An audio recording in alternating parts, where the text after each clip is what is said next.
Hey everybody, thanks for tuning in. This is really exciting. It's about 110 degrees here in North Hollywood, California. We're kicking off our summer tour, and I'm so happy to answer your questions. So tune on in, pull up a chair, and thanks for posting.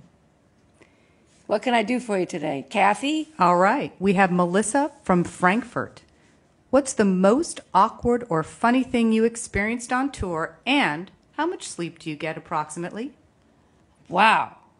Dankeschön. That was fantastic. The most awkward thing on tour was when we drove the bus on a little side trip to visit somebody and got stuck in the mud and had to climb out the windows. That was a lot of fun in a big rainstorm. We all survived. The buses are made with emergency windows, so that made me feel better. And how much sleep? Oh, about 7 hours if I'm lucky. And I nap and meditate and try to make it up sometimes during the show. All right. Heather from Connecticut. How do you decide which songs, other than the new ones, you will perform in concert? Well, sometimes it's a matter of which ones I haven't played in a long time. I'll go back before the tour rehearsals start and I try to think of what would really fill out some of the new album mixed with some of the songs I know people want to hear and surprise my longtime fans and myself and my band especially with finding something that seems to hold up in rehearsal. You know, go back and revisit my records and see which one can fit in just the right place in the set. And it's always a surprise, and sometimes things get chucked and other ones get put in. But that's one of the most fun parts of touring is not knowing which one of those old chestnuts I'm going to put in. Katie from the Bronx. My question relates to the blues legends that you got to hang out with as a young artist. All right. How would you explain their influence on you? What did you learn from them that you would have never learned otherwise? Whoa. Well, first of all the gifts I've been given, getting to know Son House and Mississippi Fred McDowell and Sippy Wallace and some of the great blues artists that I opened for in the 70s, Muddy Waters, B.B. King, John Lee Hooker, to actually be friends with those guys and watch how they handled both being in the business, but also what it was like for them to be able to ask questions about what it was like under the Jim Crow segregation laws and what racism was like and what it was like during the Depression, what was it like on the Mississippi plantations, all that stuff that you read about or see in a documentary, I got to ask them while I was on tour and late at night hanging out or on the bus or whatever. So the life experiences of what it was like for them has just stayed with me forever, and such a gift to be their friend, and I miss them all, and I'm so grateful that the blues is doing so well and so many of you guys love it and appreciate what we do then. So what was the second part? How would you explain their influence on you? What did you learn from them that you would have never learned otherwise? Oh, never learned otherwise. Well, so certain chord positions on the guitar that I was doing wrong, teaching myself Fred McDowell, I watched his fingers and I finally, because we didn't have YouTube then, so I got to learn the right way to play some of the slide stuff that I was doing. But basically, Sippy Wallace taught me how to, be wary of the wrong kind of men, and I learned how to drink, how to play, how to stay up late, and how to deal with people in the business that didn't mean you well. It was a good lesson. All right. Lori from Colorado. I don't think I've ever missed one of your Red Rocks gigs, and I fondly remember the time your dad came out and sang with you there. What songs of yours did he most enjoy? I know you miss your dad as I do mine. Oh, yeah. Well, my dad has been stealing the show, coming out and singing a song from one of his most famous shows. For those of you who don't know, he was a legendary Broadway leading man who had the original Billy Bigelow in Carousel in 1944, and in Pajama Game, he was in the lead in that and on the Broadway and in the movies. And ever since I started playing, he would come out in our L.A. where we both lived and sing Oklahoma and bring the crowd to their feet and do the whole song from that musical. And I grew up loving those songs. And so my great thrill was when Nick of Time came out. We were invited to do the Boston Pop Show on PBS with the great John Williams conducting. And my dad asked if he could sing on one of his favorite songs called I'm Blowing Away. But later we became very, very fond of singing his song from Pajama Game, Hey There, together. And he said that was his biggest thrill. All right. Brittany from Turlock, California. What is it like living on a tour bus? Do you have your own Do you and the guys have your own separate bunks or compartments? I imagine it's kind of like the Waltons. Good night, John Boy. Yeah, sometimes with a few expletives in there, people don't simmer down in time. It is a little bit. It's like a big train. You know, we're all in different bunks stacked up on top of each other. The crew bus has more people in it, so they have to be really friendly and get along and watch what they eat. And our guys, it's a nice thing. You pull this little curtain when you want privacy, and there's little iPads on the ceiling that come down, and you can watch movies. People stay in touch with their families. It's really a kind of very cushy. In the back, there's a beautiful lounge with a good stereo system. In the front, there's TVs everywhere, and we go tooling down the highway at night. It's about as much fun. It's like being 12 years old and your parents aren't there to tell you to go to bed. Diane from Florida. Can't wait to see you at Ruth Eckerd Hall in Florida. Since you tour,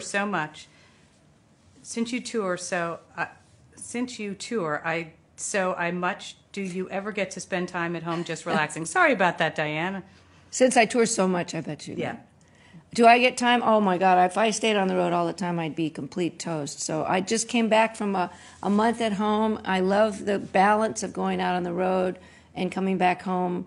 To do laundry in your own laundry machine is a fabulous thing. And to be able to cook and, take care of the garden, see all your friends and family. And it gets to be a little bit almost too much to try to cram everything that you need to do at home. And it's just in time to go back out on the road. And I actually get more relaxing time on the road before the show than I do when I'm home. Sherry from Tennessee. Hi, Bonnie. We attended one of the Ryman shows in May. Truly awesome. So impressed with the California Honey Drops.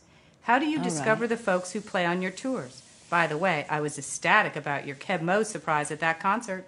Oh, I'm glad you got to be at that. It was fantastic. We had Delbert McClinton, John Prine, the Honey Drops, Beth Nielsen Chapman. Across the 2 nights, it was Nashville is always a great opportunity to hang out with your friends, and you never know who's going to show up and sing. You know what? I started going back to there. Now I forgot the question. Oh, yeah, the Kathy. question is, how do you pick your opening act? Oh, how do I pick my opening act? Contrary to popular belief, I will not be bribed. It's mostly a lot of research, and depending on the size tour that we have, if it's a big outdoor shed tour, then I like to pick somebody like Lyle Lovett or John Prine. Or now this summer we're out with Richard Thompson. Last year we were out with Mavis Staples the last time out. It's kind of to give the audience a new combination, and for us to also be able to do duets during the show. It's always somebody that I love, and when it's a band like the Honey Drops, they're like a secret in the Bay Area where I live. Our Molly, who goes on the road with us, taking care of kind of like the tour mom, she was a big fan of that band, and she turned me on to them, and they agreed to come and open the shows, and every night they knocked everybody out. California Honey Drops, we love you, we miss you, and they're back on tour with us in the fall. Okay, Terry Parker asks, Bonnie, I have a major fear of the dentist. I bring my iPod and listen to your playlist when I'm in the dentist chair. I'm wondering how it feels to be on stage with such good talent and make people happy every time you perform. Wow. Thank you for the compliment and having me in your chair with you. I've been in people's birthing rooms, which is great. And I'm just glad I could be the soundtrack for something that would make your life more comfortable. It feels incredible every night. I mean, when people say, how come you're still doing this 50 years later, it's because of what goes on during those 2 hours. I mean, that exchange with the audience, they love me, I love them, we all love these songs. And to be able to turn them on to these great old blues songs, some great unknown singer-songwriters, tunes that I do, try out some new stuff, and play with my incredible band, it's the coolest job I can even think of, and that's why I'm not giving it up. Joanne from New York. I'm a great admirer and have seen you perform in upstate New York.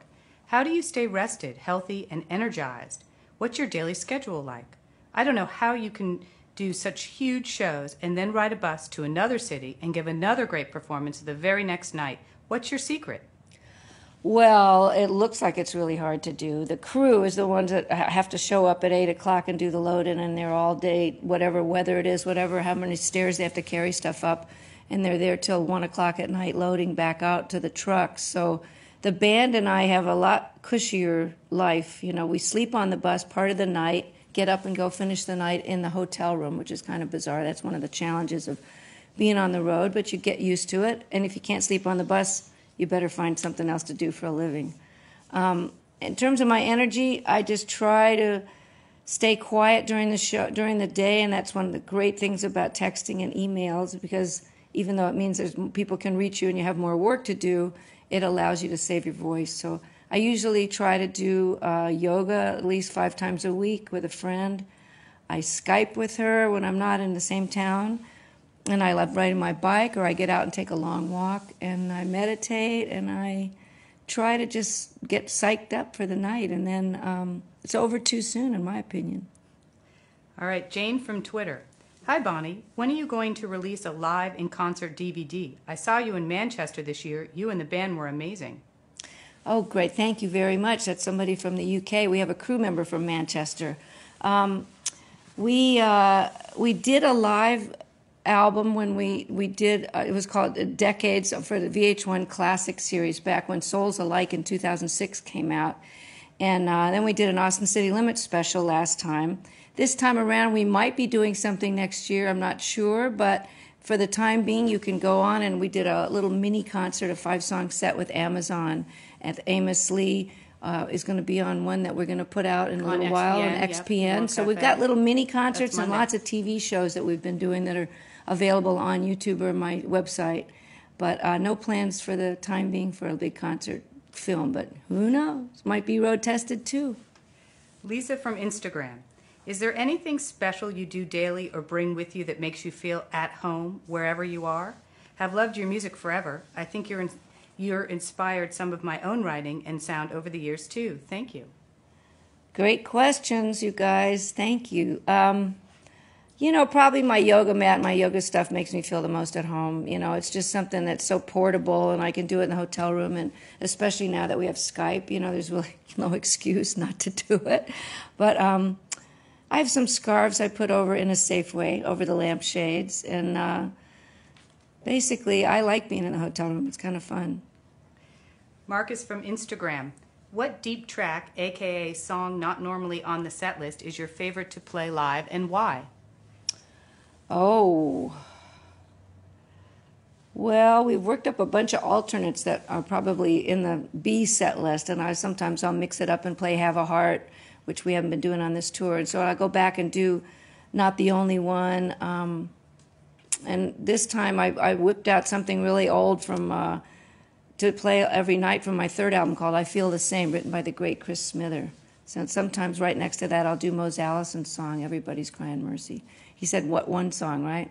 Hey, I can't count. What can I say? Jeff from Maryland. How do you manage to eat well while on the road? We have incredibly devoted and talented caterers that the promoters hire.